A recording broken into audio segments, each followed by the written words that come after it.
Hello, hello. This is Eileen Felix from the Jaguar Club.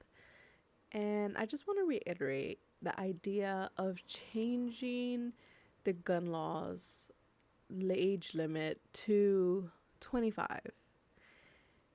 You know, riddle me this.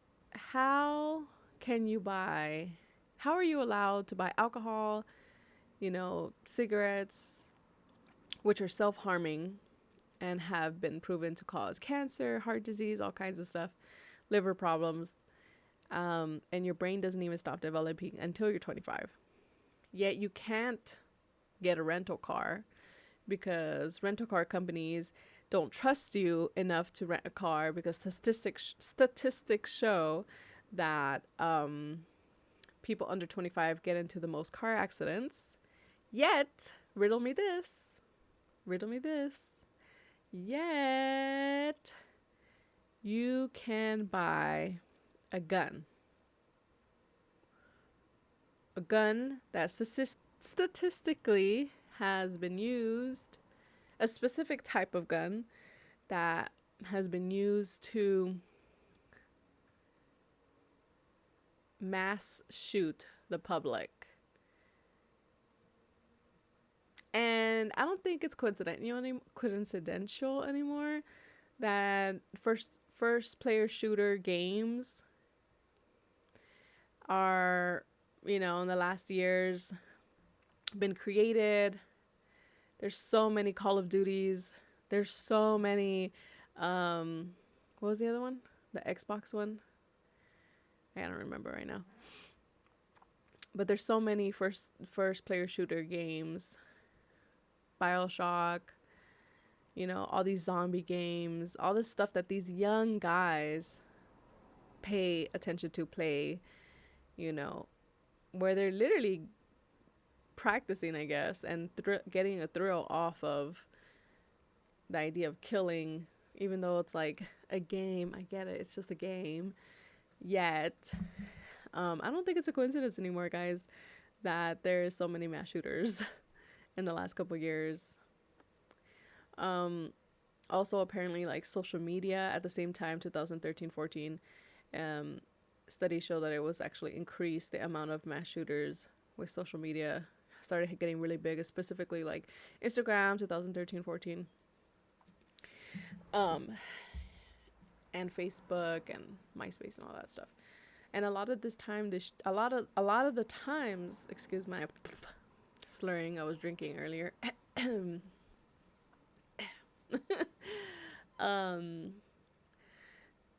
lot of the times,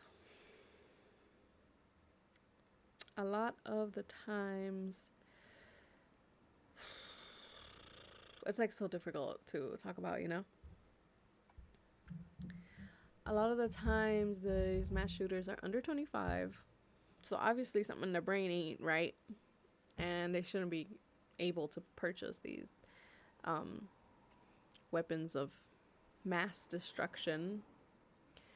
But it sucks that they're really trying to like arm teachers and armed schools.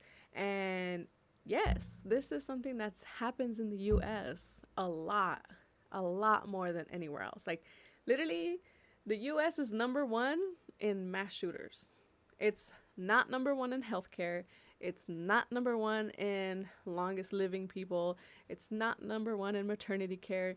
It's not number 1 in fairness in the government. It's number 1 in mass shooters. We raise mass shooters. Our culture creates mass shooters. Okay? And I really do believe that there is a huge connection because this doesn't matter, but I have like a little psychology, AA, and social science. But I really do believe there is a direct correlation with the idea of fame, the idea of being known. Because a lot of these mass shooters, they'll either kill themselves on the spot or obviously they don't care about dying, right? It's like they're going off into the sunset in a blaze. And in their head, this sick glory, right? Because a lot of the times they also record themselves doing this or they live stream it. So somewhere there's a buyer, right? And they are the seller, they are the show. Think about it in capitalism. Someone is feeding these kids interest. Someone is creating, a lot of someone's are creating a need, a want for this sort of behavior. And they don't care about their lives. They don't care about the consequences. And a lot of the times, like the mass shooter in Uvalde, Texas, he was already practicing shooting at people with a BB gun. I just read that today. He was already practicing killing things, such as killing animals. All right. So when it comes to being a parent and raising a child, and a lot of the times, you know, they said that he had issues with his mom, but his dad wasn't around. Yet again, another reason why men need to be more involved in their children's lives in a positive way, positive way, positive way. Because then again, some of these mass shooters do have dads, but obviously they took their dad's gun, or they, you know, it's like the whole Spider-Man thing, right? You with a lot of there's a lot of responsibility and power. With a lot of power, there's responsibility. You need to be able to watch your kids and be responsible for them. And a lot of the times, these kids who become mass shooters are kids that nobody cares about, or nobody keeps an eye on, or no one really like does anything about, you know? No one like says, hey, that's not right. Nobody, son malcriados in Spanish. It's mal, bad, criados, raised. They're malcriados. They're children that are raised poorly raised children. And I think that at this point, we all really have to watch our children to the, you know, because, you know, when Dahmer and all of those psychopaths came about in the 90s, 80s, and the 2000s, a lot of people were like careful about that, about children, you know, killing animals or things like that. Like as a parent, obviously that's something that's going to be concerning, like Dexter, right? Like him having the trauma in the show Dexter. He became a murderer because he was desensitized by it, because he saw his mom get murdered, right? So I just feel like as a mom and as a conscious parent and as a gentle parent, we really have to keep watch of our children, in the sense that, who are they? What are they about? What are their interests? What do they like to do? What do they like to play? What kind of video games are they into? What are they spending money on? You know, I totally get giving your kids independence, but there is a way that you have to watch your kids, and you have to make sure that they don't become somebody that's capable of doing this. And it sounds like a really heavy burden, but that is the duty of a parent. It's our duty. It's our duty. It's our duty to make sure that our kids, I don't like the whole, oh, they become productive, they become a member of society. Okay, sometimes people don't want to be a fucking member of society. Sometimes they don't want to be fucking productive. They don't want to produce. They don't want to be making money for the 1%ers.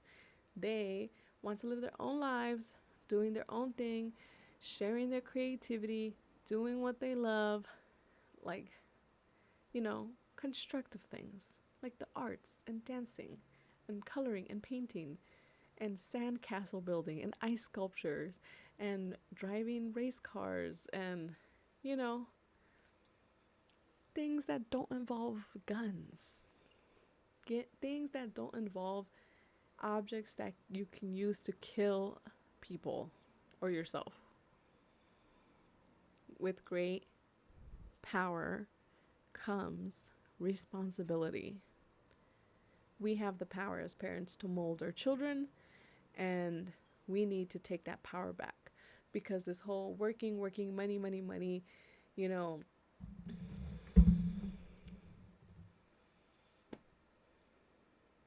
you're losing your time with your kids. You're losing that bond. You're losing the lessons that they are here to teach us, and that we need to fill them in. Hey, I've been here longer than you.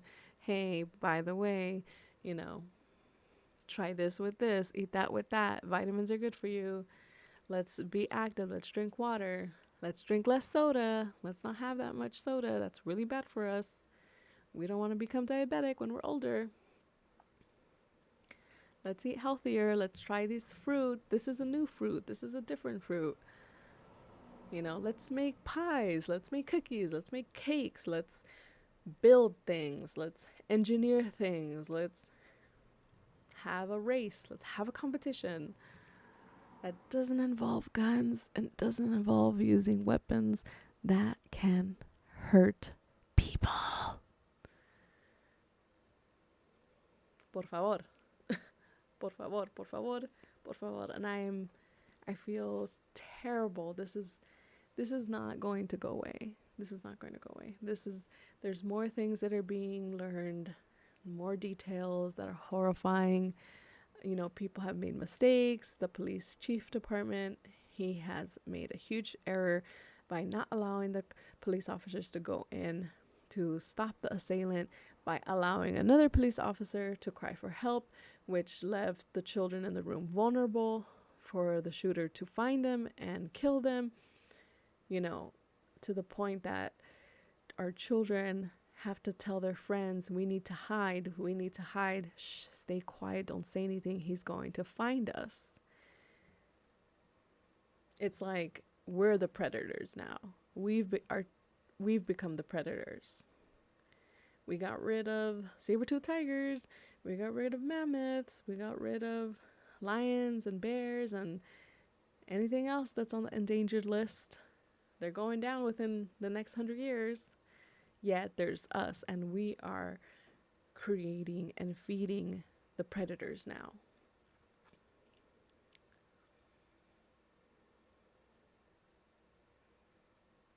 And we need to be responsible for that.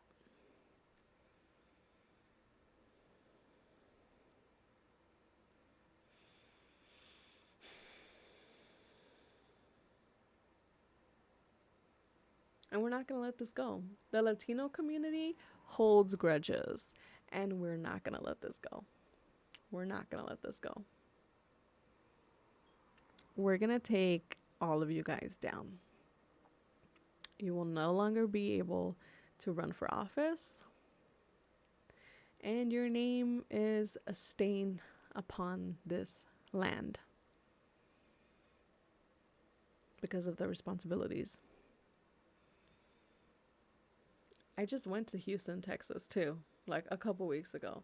And I was shocked that everybody had a gun. Like, everybody. I'm from California. And I was just kind of like, what the fuck? Like, it super freaked me out. But everybody was so chill, so calm. Like, everybody was super laid back, just like whatever. And I'm over here, like, freaking the fuck out from California, liberal state. And I'm like, oh my God, everybody has a fucking gun. Like, everybody has a gun. And it was so weird because I was dancing in the dance floor and people kept bumping into me. And half of the time they were like, oh my God, I'm so sorry. Like, they were scared. They were like, oh my God, I'm so sorry. I'm so sorry. And I was like, yeah, dude, it's cool. Don't worry about it. And then the other half that were bumping into me didn't give a fuck. And when I bumped back, they were like looking at me as if I hit them first. It's like, no, you hit me, I'm gonna hit you next. But I guess the idea is if you have a gun at all times with you in public, Either you need to be afraid of them or they need to be afraid of you. Right? There's an evil like a tapeworm. And like a tapeworm, it's a parasite that takes pleasure off the demise of another entity. This sort of evil grows and grows when no one cuts it off and nobody kills it. When you allow this sort of evil, this sort of tapeworm, this sort of parasite to feast on the entity of others, their life force, their vibration, to take their lives. It reminds me of Travis, Astral World too. And have no care in the world that happened. That you don't even care about your own life. Like, you don't even care. Like, fuck it. I'm gonna do it and I don't care. Fuck it. I'm gonna do it and I'm gonna be cool. No, you're not, dude. You're a stain upon this land. And this sort of carnage is not something that's glory. It's not.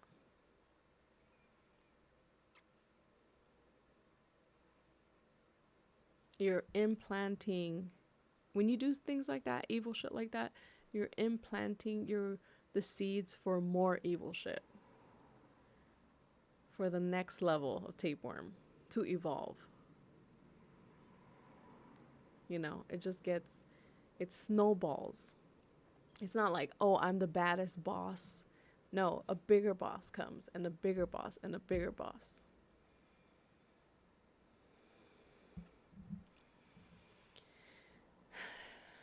If you understand my analogies, sorry, I'm a Pisces. My brain is everywhere right now. With great power comes responsibility. With great power comes responsibility. As parents, as people, as a community, we look out for each other, because when someone falls, it's a domino effect. And when no one says anything, you know,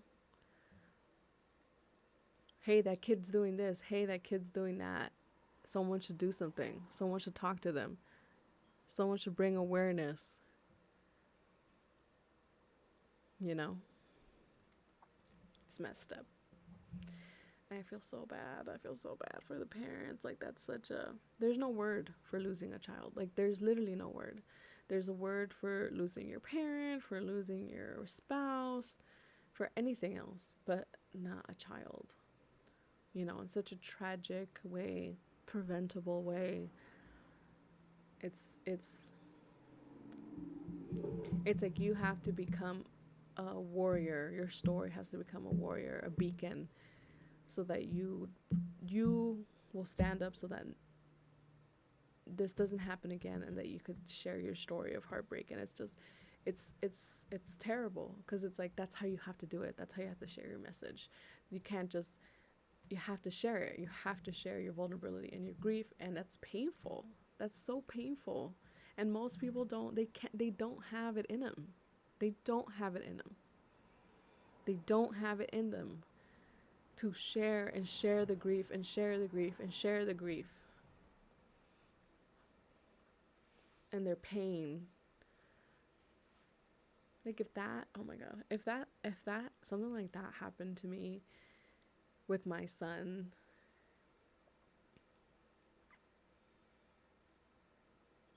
it's like villain era. Like,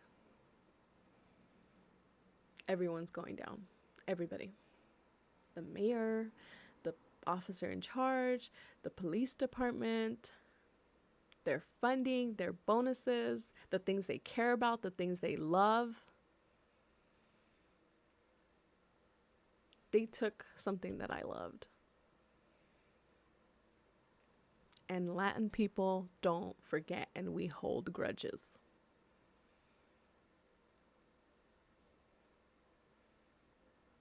You know, Ted Cruz and all of them, they're like, oh, yeah, blah, whatever, NRA, we love them, they pay us off. Okay, all right, it could have been worse. Really? Really? That's what you're going to say. It could have, how could it have been worse? It's like the number 3 mass shooting incident. I think in like 2 decades, I think I saw somewhere. 2 decades, something like that. How could it have been worse? Oh, if it was your kid, it could have been worse. That's what you mean. If it was your kid, it could have been worse. But you don't care because it wasn't your kid. You know, one of the teacher's husbands died of a heart attack. Like today, I think. Today's the 28th. Oh, yesterday, the 27th. He died of a heart attack. He literally died of grief and heartache because that's how much we Latinos feel. That's how much we feel and we're connected into our bodies and how much we're grounded. He died because of how much he loved his wife and how much he couldn't stand life without her. That sort of ripple, it's consuming. And he burned up inside and he died.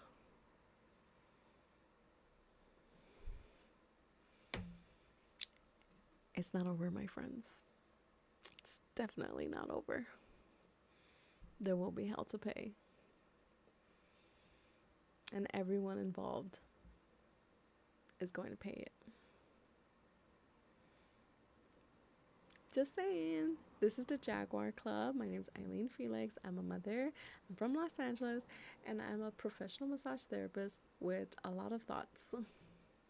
First generation Mexican Salvadorian American. I grew up in Los Angeles. I'm a Los Angeles native. And I'd be more than happy to share my Latina experiences with you guys. As a first generation Latina, educated by the United States government, I was born and raised here in the United States. I had to relearn Spanish. I had to actually learn Spanish as an adult. I'm technically a no sabo kid, so I'm as American as you get. 4th of July, hot dogs, hamburgers, hamburguesas, ribs.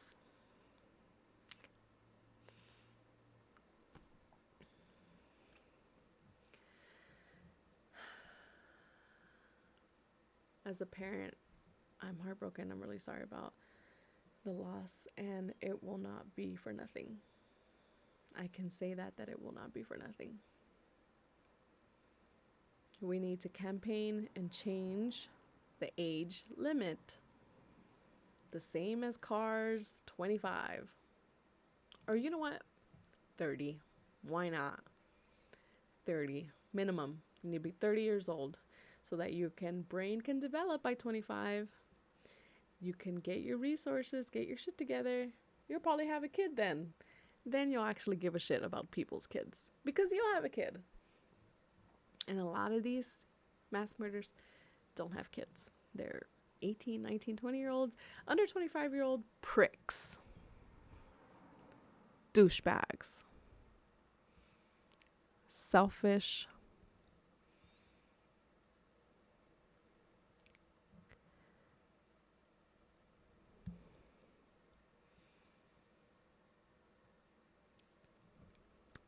Young men that have literally no talent, have not tried anything in their life worth noting. And that's why they're sad, and they want to bring everyone else down to their misery. They feel dead inside, so they want to share that with the people that they affect and their families.